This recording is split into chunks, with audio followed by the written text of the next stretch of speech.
Hola a todos y bienvenidos a este Pechacucha en el que hablaremos de las diferencias del inglés británico y el inglés escocés o Glaswegian.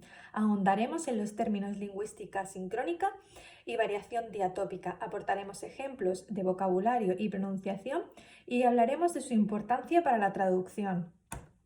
Primeramente, lingüística sincrónica. La lingüística sincrónica estudia una lengua contemporánea hablada en un país y bien comparándola esa lengua con otros países que compartan la misma lengua.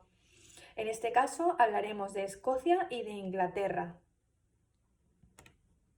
Variación diatópica. La variación diatópica se refiere a la influencia, a los orígenes del hablante. Su característica principal es el acento. En este caso nos centraremos en el acento de Glasgow y en el acento de Londres, en este caso el inglés estándar.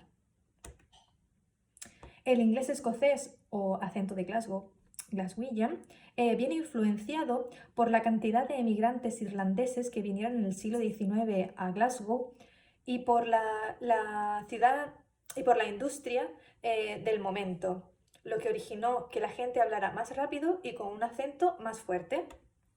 El inglés británico o inglés estándar es el que habla la mayoría de la gente, aunque se puede subdividir en muchos tipos de acentos, entre ellos el acento de la reina, que es un acento que suele hablarlo en general la gente de clase alta o clase media.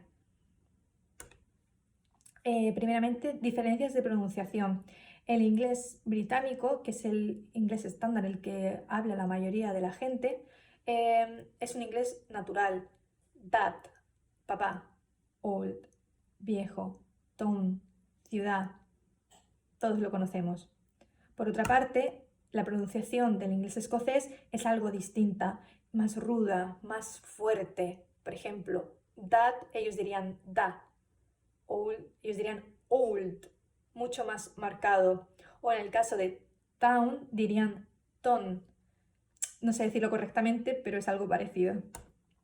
En cuanto a vocabulario, todos conocemos la palabra child, baby, dirty. Son palabras y acentos sencillos.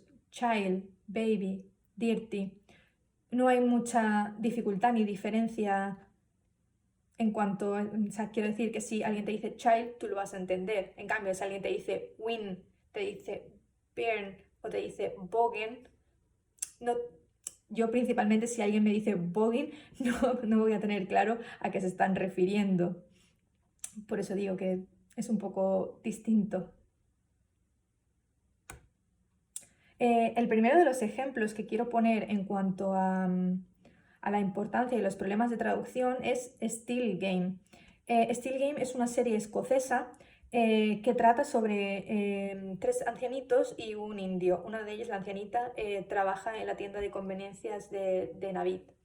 Navid es el primero de los ejemplos en los que me quiero centrar, porque Navid no es un extranjero. Quiere decir que a la hora de traducir tenemos que tener en cuenta eh, que va a hablar que no va a hablar correctamente, va a tener problemas gramaticales. Entonces, todo ese tipo de cosas hay que tenerlo en cuenta. Hay que tener en cuenta de que hay que tener en cuenta su cultura. Entonces, son problemas, hay que documentarse sobre su forma de pensar, sobre su forma de hablarle a su mujer, por ejemplo, que es machista. Todos esos problemas hay que tenerlos en cuenta.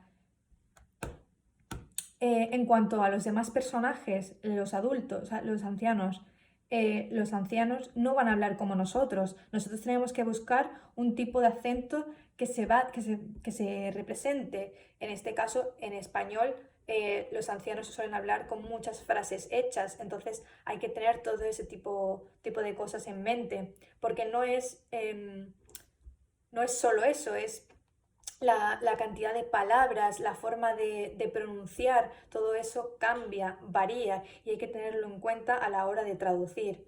Por eso creo que Still Game es un buen ejemplo de traducción. De hecho, os quiero poner un ejemplo de inglés subtitulado. Porque Still Game en Inglaterra se subtitula porque los ingleses no son capaces de entender correctamente a los escoceses. Y es un ejemplo de mala traducción. Ellos dicen enjoy your room cuando quieren decir enjoy your role. Cosas que pasan. El otro ejemplo de los que quiero hablaros es Sex Education. Sex Education es una serie británica que se centra en un instituto y en los adolescentes. Creo que es muy interesante centrarnos en Sex Education porque vamos a hablar de los adolescentes. Los adolescentes hablan con un tipo de vocabulario muy distinto. Ellos van al día con las tendencias, con la moda. Aparte, hay que tener en cuenta de que cada personaje supuestamente es de una etnia distinta, entonces la forma de hablar no va a ser la misma. Aparte, la serie trata el tema de la sexualidad, cosa que también hay que documentarse y sinceramente creo que es algo a tener muy en cuenta, porque por ejemplo uno de los personajes se identifica como no binario y habla en inclusivo.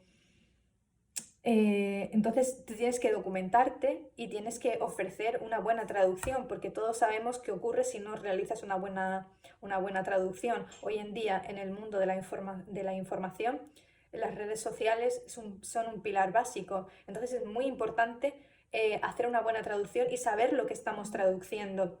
En este caso, la sexualidad. Podemos ofender a la gente, queramos o no, y hay que tenerlo muy en cuenta para poder hacer un buen encargo y poder demostrar que entendemos lo que estamos diciendo y que queremos transmitir el mismo mensaje que se transmitía en inglés, que en este caso es algo distinto y más fácil comparado con el español en cuanto al tema del género inclusivo.